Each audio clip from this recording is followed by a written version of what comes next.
Voltamos, Brasil, Mavi. Gente, eu não aguento olhar para a cara do Mavi sem rir. Se tem uma pessoa que é de bem com a vida, é o Santos e o Mavi. Esses dois aqui, vocês não têm noção, tá?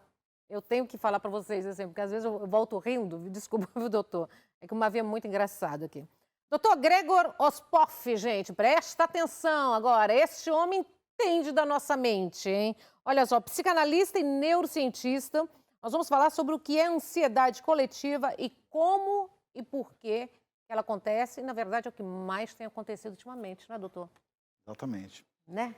A gente vindo desse tempo para cá, de 2 anos e pouco para cá, com a pandemia, então, aumentou muito, né? Muito. O que a gente sente bastante na clínica é que ansiedade e depressão são os 2 pontos principais, mas a ansiedade agora com essa volta, com as pessoas trabalhando presencialmente, voltando para as escolas, é o que realmente é o carro-chefe. O 30% da clínica é ansiedade, é a preocupação com o futuro, é a preocupação com o que vai acontecer. O que é ansiedade descrita assim de uma linguagem simples para quem está em casa entender, para perceber, será que eu sou ansiosa ou não? Vamos primeiro ter uma coisa Entendi. importante. Ansiedade é uma coisa natural. Sim.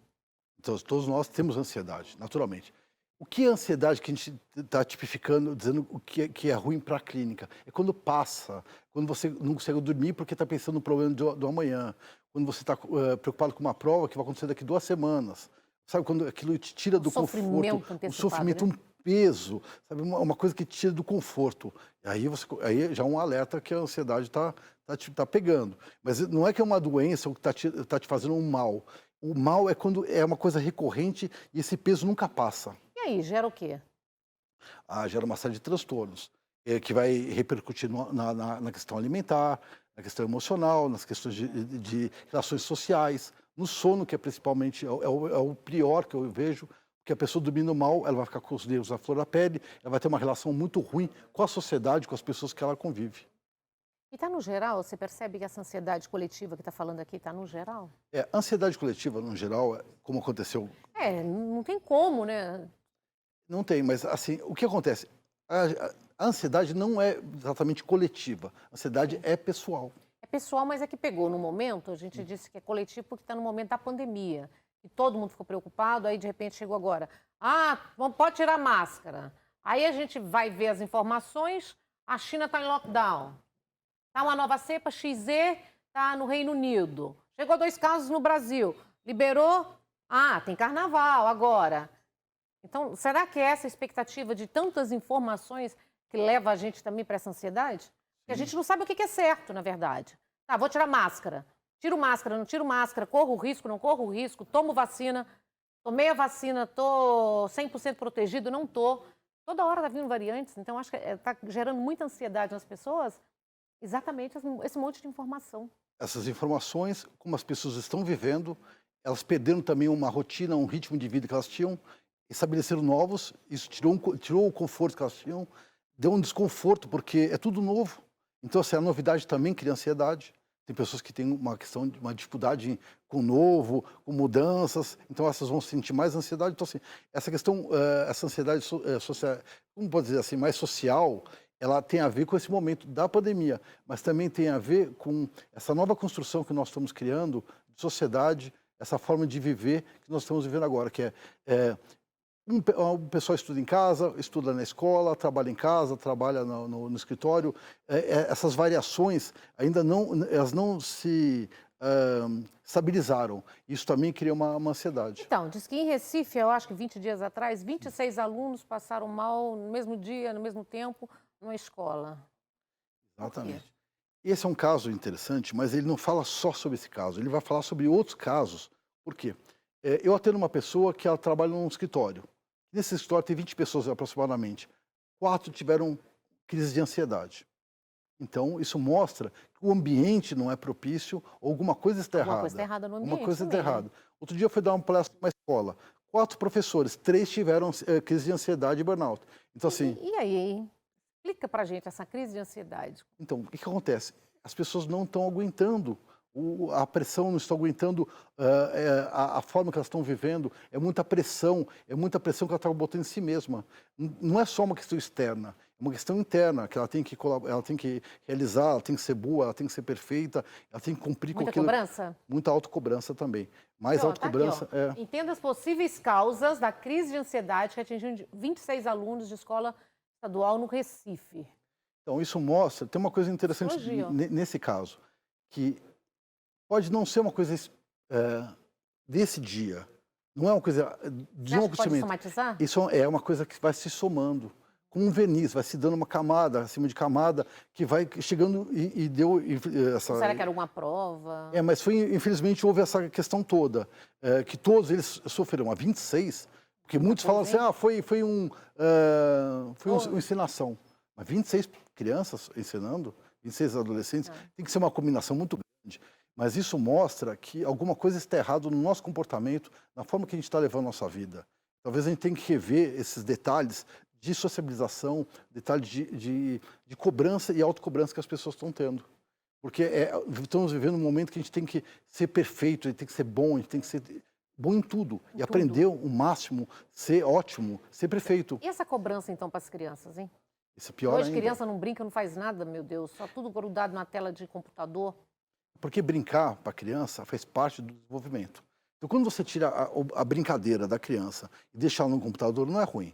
Mas o ruim é que ela só vai ficar no computador. No computador. Então, ela não tem uma brincadeira objetal, ela não pega no brinquedo, ela não tem esse atrito social, ela não interage. Ela fica num campo da imaginação. Ela ela não vive a realidade. Então, assim, há um processo de dificuldade de desenvolvimento, ela vai ter um processo de dificuldade de aprender a conviver com as outras crianças. Isso também cria uma ansiedade, porque ela não está acostumada com o contraditório. Ela não está acostumada a ouvir não. Ela não está acostumada a dividir mais nada. Esse é o problema, né? Tá tendo sérios problemas todos nós com os filhos. Sim. Primeiro, quando começou essa aula online aí, que afastou dos amigos, essa coisa que ficou 2 anos aí dentro de casa, aula online, parece que complicou a cabeça de quase todos os pré-adolescentes, adolescentes, as crianças mesmo. Sim, porque ele vive no mundinho dele. Qual que é o mundinho dele? Ele não se sociabiliza mais em casa, a comida está lá pronta, ele está tudo pronto, ele está estudando, ele está cumprindo com a obrigação que foi dada a ele. Né? Mas ele não tem mais aquele atrito que ele teria na sociedade, com uma menina, com um amigo, com um vizinho, com as questões naturais. Então ele não está mais acostumado a ter que dividir o espaço, dividir as suas próprias emoções com o outro.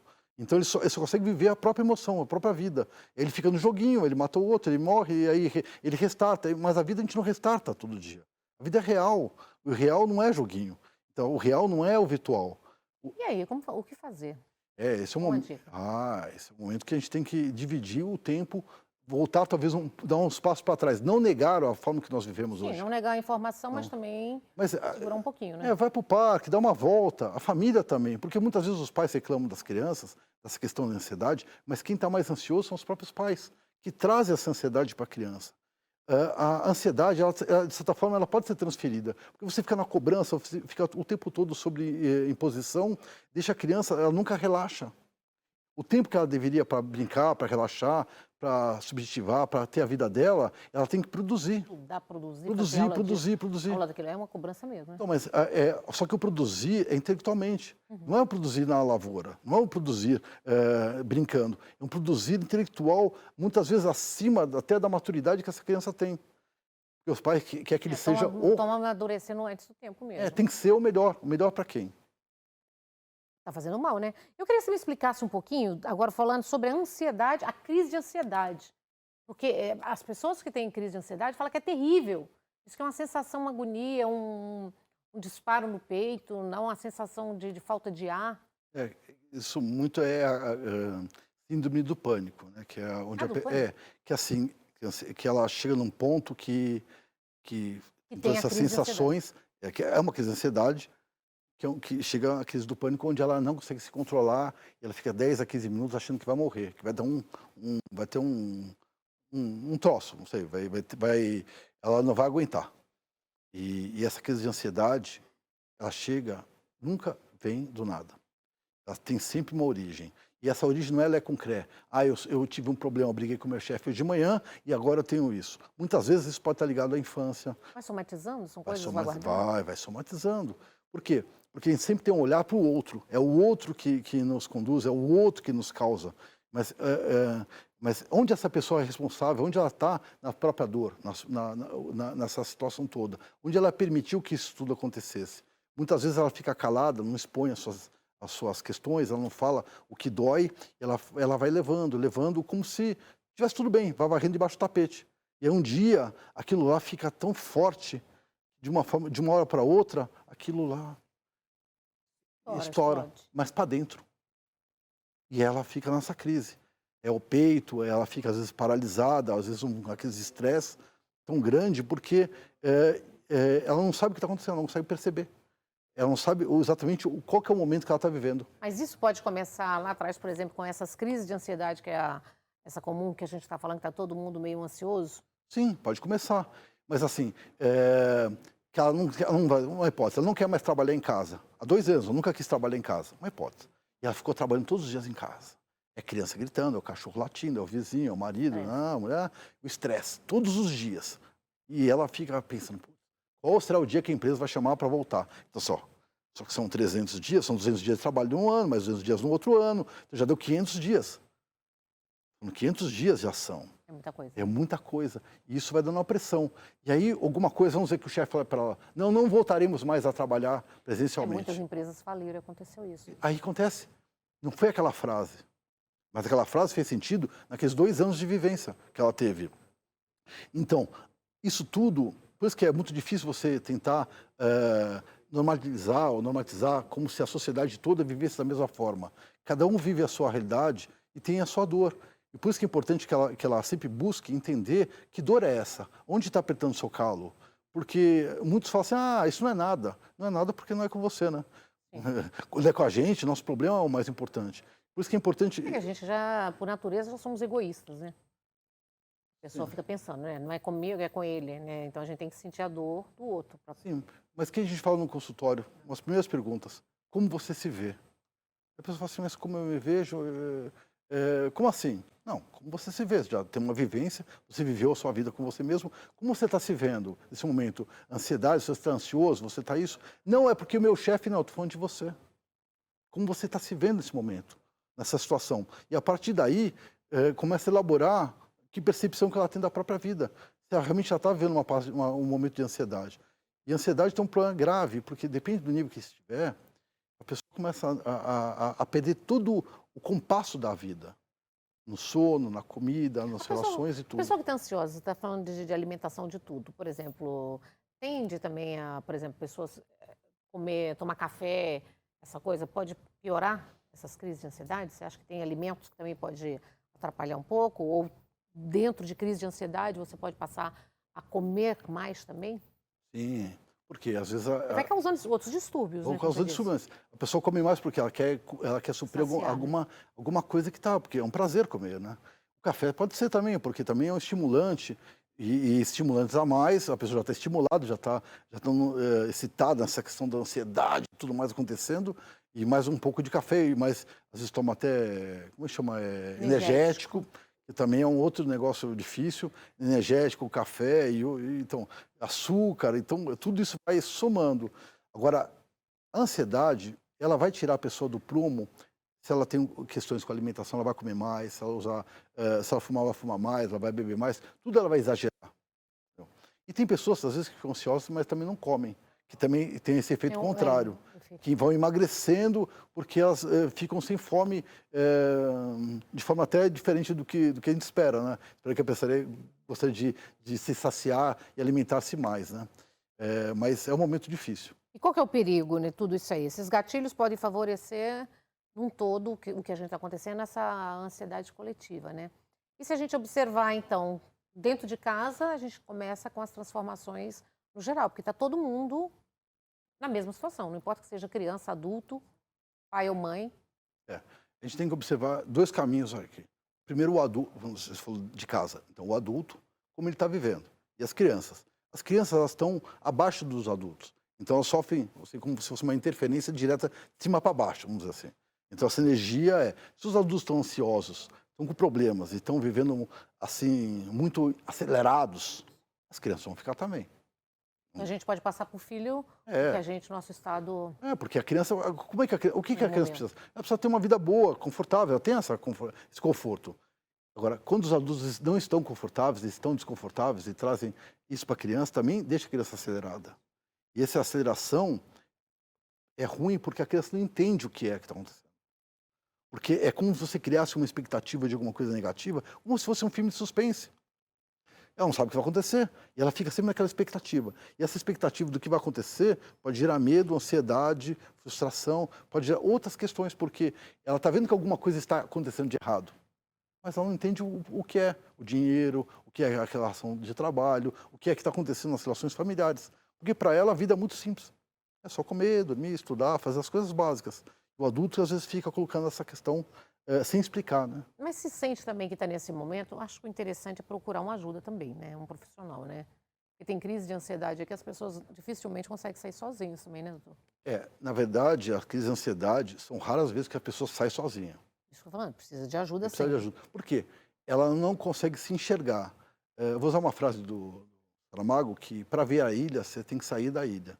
Uma frase que eu gosto de usar bastante, porque muitas vezes você está na crise de ansiedade, você está ansioso, você está agitado, você está tudo e não consegue se enxergar. Você acha que as pessoas estão erradas, você acha que o mundo está errado, que as pessoas não estão tendo paciência com você, você acha que o mundo não consegue te entender. Tá. E você está aquela... Então, às vezes uma ajuda profissional pode te trazer Um olhar diferente. um olhar diferente, Um olhar sem profissional. julgamento, sem crítica, que traz você para um acerto desse movimento que é o seu movimento pessoal, onde você vai ter esse equilíbrio e se recompor da sua vida. Doutor Gregor, muito obrigada. Adorei a sua entrevista, viu? Eu que agradeço, obrigado. Como que nós podemos encontrar você nas redes sociais? Estou no Instagram, é gregor.osipoff.psicanalista e no celular, no WhatsApp, é 999-797759, São Paulo. Obrigada, viu? Muito Volta obrigado. mais vezes. Obrigado. Fica comigo, nós vamos para um rápido intervalo comercial. Um minutinho só, hein? Não sai daí, porque tem muito mais para você aqui no Tarde Top.